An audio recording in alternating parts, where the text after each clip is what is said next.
periodicals today. Everything I do is public domain because I'm too busy writing new stuff. I just want other people to have some good material to use, whatever it is they do. But these are poems I'm writing today. Here we go. Is this loud enough? I can't hear much. He knew from the beginning that such a day would come when what he wants the world to believe is proven false by what he's done. So he does what the guilty do, cloud the air with lies, so no one knows what's true and he can keep his dawn disguise. Discredit all integrity as being born of selfish will, for the heart of our humanity his selfishness can kill.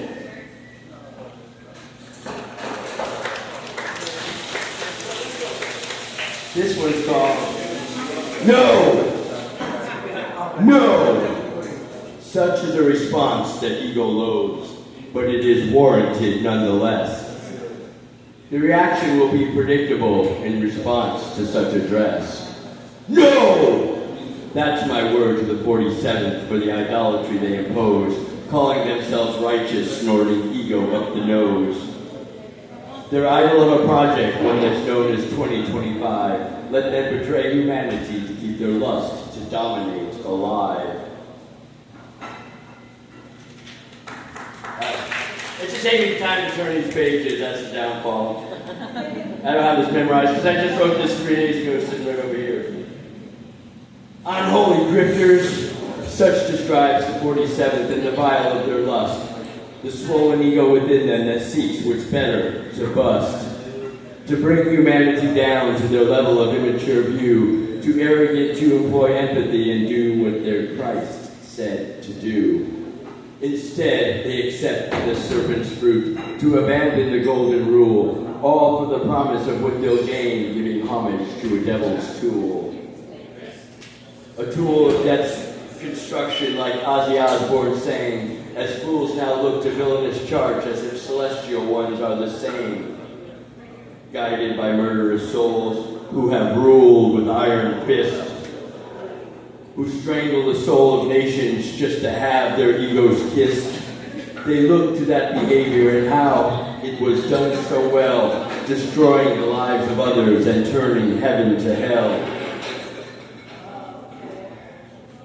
Unholy grifters, that's what they are, hypocrites of treasonous hearts, wrapped in robes of patriotism while being how tyranny starts.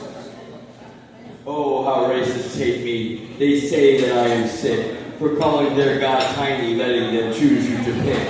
Who they can show a disrespect to and withdraw the liquid of love, the attitude and behavior required to be welcome above. Instead, selective vision and hearing points at others and calls them bad, ignoring the filth of their own ways to enjoy their privilege that's had. Their glory will be transient, though.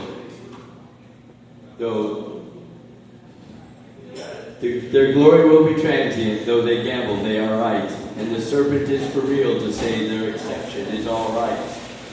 They can become what they claim to hate, using falsehood for that cause, to paint pictures that aren't true so they can lord with Stalin-like laws.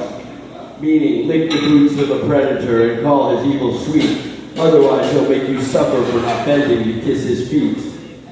I am more afraid of offending truth, the way that's called the light, than offending a demonstrative liar who can't stay faithful to his wife. Again, I am more afraid of offending truth, the way that's called the light, than offending a demonstrative liar who can't stay faithful to his wife. The arrogant really hate me and call me what's not true, so their conscience can stay paralyzed in humane things they want to do. I can make a racist's blood boil when they are sure that they are right, and think God loves them more just because their skin's called white. As if the Almighty is so partial, so stupid and so unfair, by nothing but where one is born, some think they no longer need to care. Really, that's really happening. That disease is quite well spread. That corrupted string of logic is alive in people's heads. Can you believe it? Loving more the law of man, that fabrication to which they kneel, more than the commandment of God, who said it's love we ought to feel. We were told to love our enemies, not starve them unto death, yet doublespeak tricks the slothful to disingenuously use their breath. saying they serve the Most High, falling short of even coming close as they wage war on the honest for another damned dopamine dose. Keeping the euphoria active that if they stick to the moral plan, then they can be victorious and call themselves God's holy hand. By caging and killing the messengers who inform them that's not true, we will always miss the mark when false narratives rule what we do. This is where the battle is, so a heart must then be tricked, so it believes that it is good when the forbidden fruit is picked. There will be no consequence if you abandon the golden rule. Do it for righteous reasons, then killing others is cool. So the bait is dangled. The disobedient get wrangled. Discernment becomes mangled, and humanity gets strangled. That's what people voted for, the snake who tricked them claims, aware they knew what they were voting for, that he and the snake are the same. He'll only swallow who deserves it, the fool to follow him say, falling for all the excuses why love's guide should see no day. Accusations are enough to sell them, they are quick to buy them up, and think that they'll be blessed for putting suffering in another's cup. Must we accept it's always like this? People for evil always get played?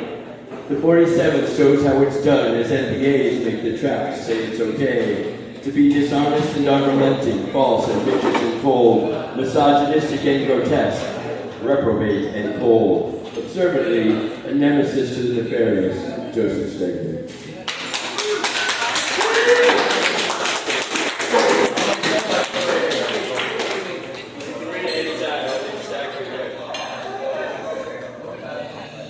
All right, let's give it up one more time for Joseph. All right, we got a few